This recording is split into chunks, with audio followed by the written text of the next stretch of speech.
Slow Action is a film about future island utopias, posited somewhere in, maybe the next millennia, and came out of an idea of island biogeography, which was kind of really fascinating to me and seemed to continue my own interest in enclosed sort of spaces that develop and grow very much sort of in isolation, I suppose.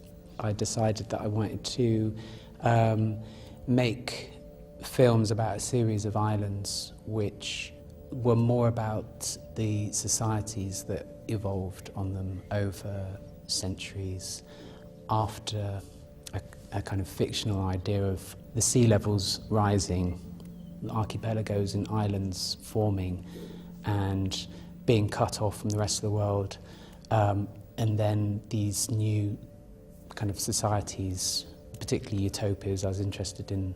So, yeah, what kind of societies might develop if they were completely cut off?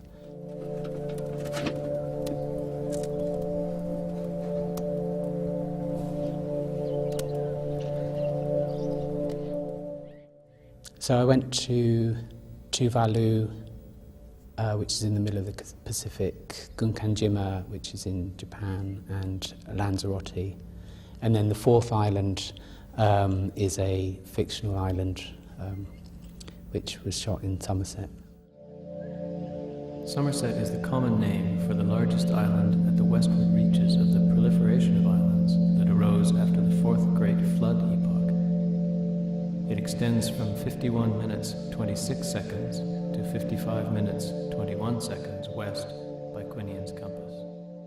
So I wanted to try working with a writer because I didn't feel like I had the tools myself to do that properly. At first I was going to try and cobble together narratives from existing texts, old texts, particularly like various Victorian fictions. I was going to kind of cut them up and reappropriate them. But then I decided to work with Mark von Schlegel and asked him to write 4 accounts of 4 islands and kind of gave him various ingredients to put into these texts. So there's these kind of little things that I gave him, and then he went away and wrote these things. And at the same time, I travelled to 3 different islands around the world and filmed them without knowing what he was writing exactly, and he didn't know where I was going either. So I wanted there to be a kind of disjunction between what I was filming and what was going to be read over the top.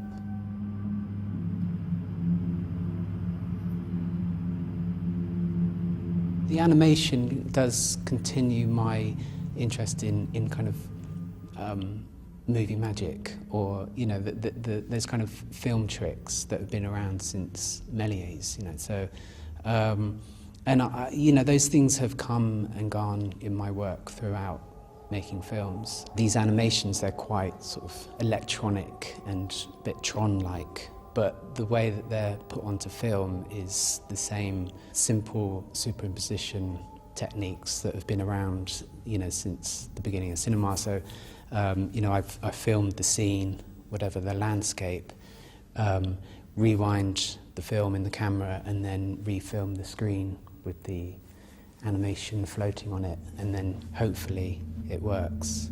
So I quite like using these archaic tricks. The multi-screen thing just seemed to be something that was there almost right from the beginning. I wanted to try it out as a way of, it felt natural because it's about 4 distinct, discrete places that are, floating in the ocean. They're cut off. So in that sense, it kind of makes sense that they're on 4 separate screens.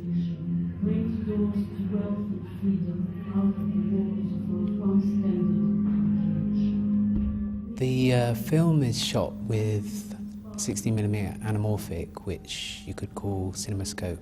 It's a format that seemed to fit the idea of sci-fi This film is something of a continuation from two other films that I've made, which were also shot in scope, which both, to me, are kind of post-apocalyptic films. So this might form like the end point of a sort of post-apocalyptic CinemaScope trilogy. I think it just somehow it fits that kind of landscape, an idea of an abandoned space where, you know, the human being becomes much sort of smaller and a bit lost.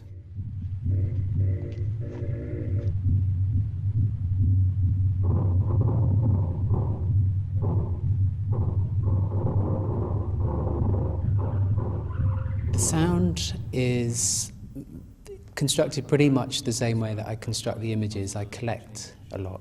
So in the same way that the images are collected from travels and, you know, somehow collaged together, I try and work on the sound at the same time as editing the image. And one of the things I like to do is, like I said before, take things from other films, take sounds from other films, partly because I like the kind of the warmth that you get sometimes from pre-recorded sounds.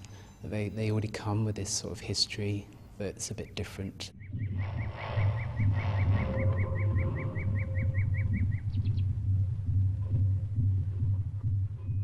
This piece has quite a lot of cinematic references for me. There's a lot of sci-fi references, particularly lots of post-apocalyptic science fiction that I've always been quite a big fan of, and so I re-watched quite a lot of these films, a lot from the 70s, which then I stole bits of sound from, which become part of the kind of collage of the soundtrack.